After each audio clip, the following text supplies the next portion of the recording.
आणि आता ज्योतिरावांनी मला डिक्शनरी दाखवली, त्यामध्ये लिहिलंय वस्ताद याचा अर्थ जो प्रामाणिक आहे, जो तत्वशील आहे, जो कर्तबगार आहे, तो पंचशिलाचं पालन करतो, त्याला वस्ताद म्हणतात.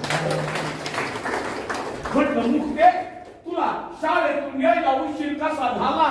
तशी मुक्ता मला म्हणाली, वस्ताद, भारतातली पहिली शाळा कधी सुरू झाली?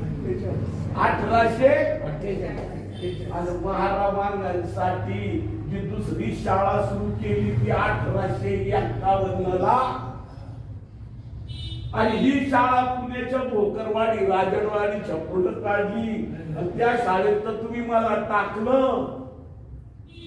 भारतातली पहिली महारामांची शाळा ज्योतिरावांनी काढली.